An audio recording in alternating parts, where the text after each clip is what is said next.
Sup nerds, I'm Tom. I'm Wes. Have you ever played Azul, which is actually something you could play at 2 players, and said, they need to make this for 2 players?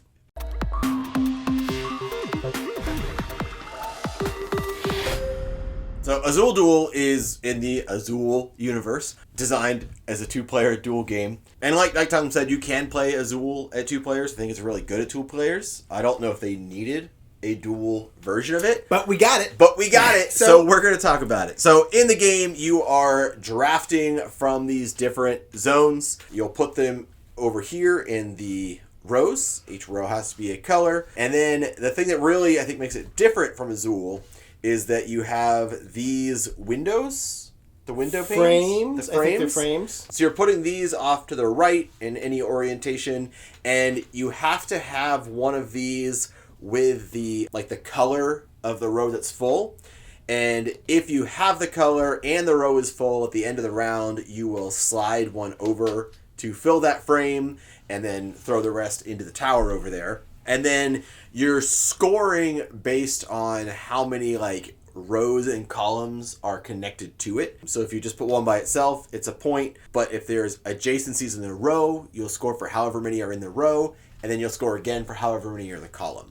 That's the basic mechanics of the game. There's also, so when you draft from one of the tiles, you'll pick a color that's on that tile, take all of the stones, chits, whatever these guys are, the little plastic pieces. You'll take all of that color, and then you'll stack up whatever is left in whatever order you want on the moon side. And then you can also take from the, when you draft from the sun side, it's just the sun. When you draft from the moon, you're drafting from all of the top tokens on all of the moons. Yeah. And then when they're out of tokens, there's these little, they're not wilds, but they're half wilds. Because you spend 2 of them as a that. Well, okay, maybe wilds. Yeah, basically, they're all they're cut in half. Each half has a color or it's blank, and you can use those to fill up your rows at some point. I do think that the stacking is really interesting because that is the very take that aspect of the game. Mm-hmm. So honestly, I don't really remember regular Azul all that well. I've played regular Azul and I've played the second version, stained glass one. Mm-hmm. And it's just because I don't hate them. I don't love them either. They're fine. Yeah, they're a solid little abstract game. Mm-hmm. But I want to say that I like that. This is my favorite version. Recency bias maybe a part of that, but it's kind of just because it's I don't really care that much for Azul, but I kind of like this one. Yeah. I think Azul is fine for what it is. There's no way you need 19 versions of it. Then here's the 20th version. But yeah, I think that sorry, caveat. When the chocolate version came out, yeah, I legit thought it was a Christmas gift box of just that chocolates that were Azul. It's just it's just chocolates in the shape of Azul pieces, and then here, pay $30 for a box of chocolates, and you're just gonna eat it. What's crazy is I totally forgot there was a chocolate version until you said that. Oh my! I mean, I guess it's the gift that keeps on giving.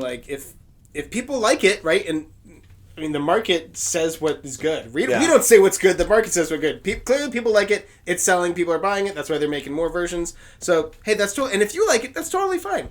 I just felt like this made a lot more sense to me in that I was thinking, multiple turns ahead. Yeah. I was if I take this, then that's revealing that. And he's clearly going to take that. But then that's going to reveal this for me. Or how many...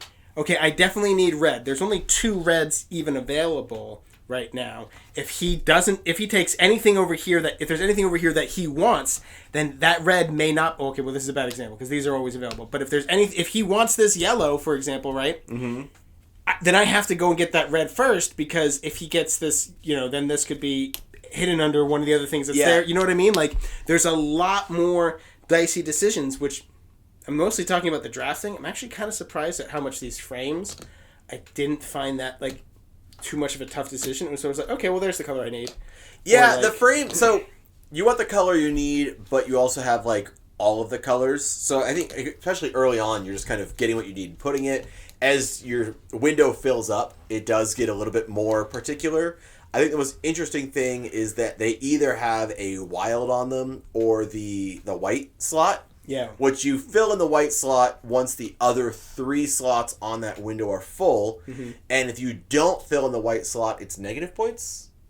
Ooh, is that true? Oh, I think that was a that was an endgame scoring tile that we had when we played.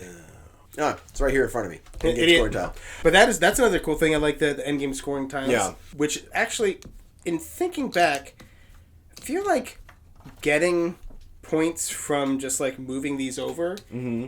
I don't feel like you get a lot of points. Like those aren't big gets. Those are like necessary to keep the pace.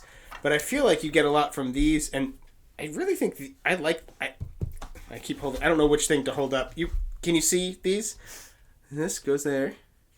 I think that's a really cool mechanic. I like that. That's the only thing that I like about honestly, I would go for those way more than the rainbows. So the points ramp up a ton because you're scoring on the rows and columns. So obviously at the end of the game, when your window is more full, you're going to be they're potentially worth a lot more points, and it's a lot more detrimental if you have one that fills up and is just like a 1 or 2 pointer. In games like this, hate drafting, at least when we play, is a huge part of the game.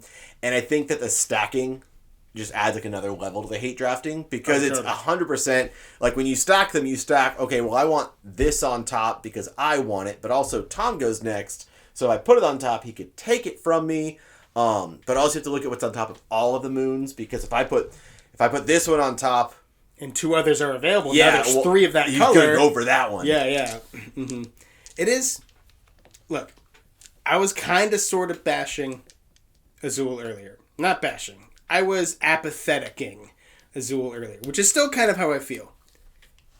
It's pretty good. I like it. I've heard some complaints. Okay. I will say. About these player boards, how they're flimsy.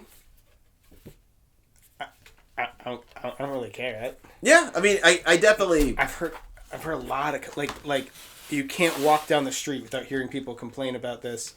I was at Walmart the other day. Yeah, and someone was like they had boxes of these and they were throwing them on the ground. To kind of sum up what we've been saying is that, well, this is not our particular favorite flavor of gaming. The game is incredibly well designed. This is the best in a series that we don't particularly care for. How's that grab you?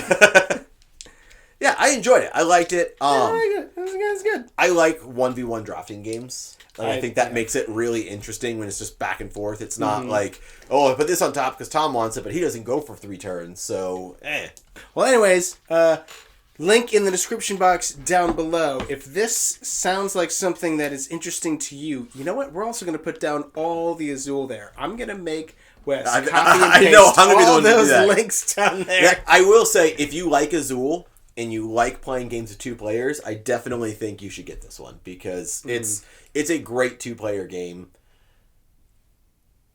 You were pausing as if you were going to say another thing, but he had nothing in the tank. Trust me. There's also be a link to Game Toppers. We love Game Toppers. We appreciate their support of our channel. Every game should be played on a Game Topper ever. Period.